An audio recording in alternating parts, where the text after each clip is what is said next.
Now, you can't talk about Dan Rooney and not talk about the Rooney Rule. So let's get into it, gentlemen.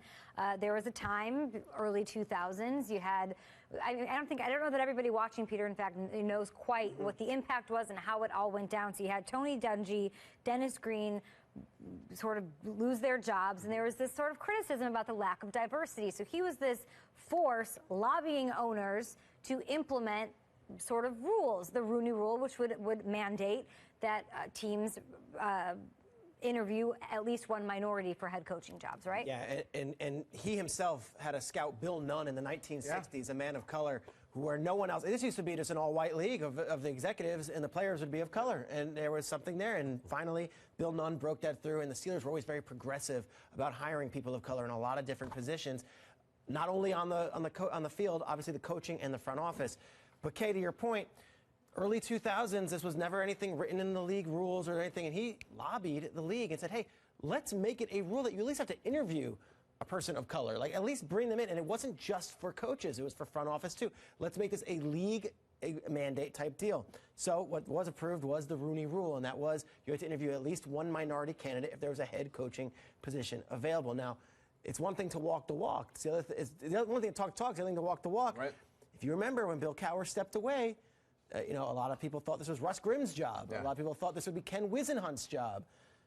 In walks a guy, Mike Tomlin, who wasn't a part of the Steelers organization. Right. Really young. Really young. Early 30s. Interviews for the job. The Steelers had only had 2 head coaches in the last 40 years.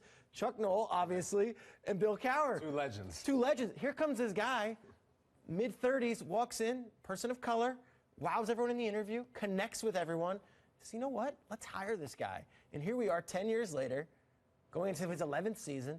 Mike Tomlin is a Super Bowl winning head coach for the Pittsburgh Steelers and the face of the franchise. So Mr. Rooney was not the person who said, let's call it the Rooney Rule. Paul Tagliabue said. He doesn't like it being called. He doesn't like it being called. He says, we will call it that because this is something that he pushed for so much. Yeah.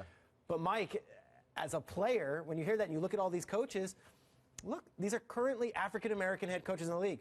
There were 0 in the 1960s, and now it's not even a second thought. Of course we've got African-American coaches. Well, especially growing up in the 90s, and you knew Coach Green, you knew Ray Rhodes, and then came Coach Dungy.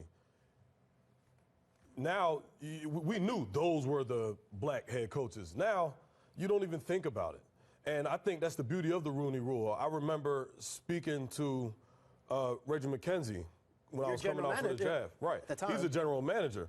And it didn't cross my mind like, oh, wow, he's a black general manager. It was, oh, wow, the Raiders general manager called me. Whereas in the past would have been, wow, it's a black general manager. So the Rooney Rule, also that speaks back to his humility as well. He didn't even, they called it the Rooney Rule because he's the one that came up with it. His mindset was, this is wrong, we need more diversity.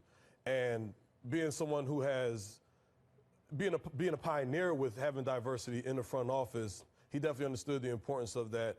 And to be able to see it today and for it not even to be something that you identify or address because it's more common, way more common than it was in the past, I think that's just his legacy playing out the way it should. And I also look no further than Mike Tomlin. You look at Art Shell, right, the first African-American coach of the Super Bowl era. His quote on the Tomlin thing was, Tomlin would have never gotten the opportunity without this rule. He never would have sat down with Dan Rooney, Kyle. Incredible. Art Shell is so meaningful in it, too, because it brings me back to when he was hired.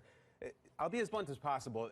It was a really bad look for the league to have majority black players and all white coaches. I mean, it feels like that was 100 years ago. Art Shell changed that, and I think the Rooney Rule changed more than the NFL. I think that the NFL is the big brother, and you look at baseball, you look at basketball, are the little brothers. And if the NFL is doing this and they're setting the tone, I think we've seen a lot more diversity in the NBA since. I think we're getting an MLB. I think that is important. I think the Rooney Rule is spreading out to other sports. I also think, Peter, it's interesting you mentioned Bill Nunn Jr. is sort of like the secret legend in the Steelers' history. You brought up the story way back in the 60s. The 60s, a very racially charged time. He hires this newspaper writer to be a scout.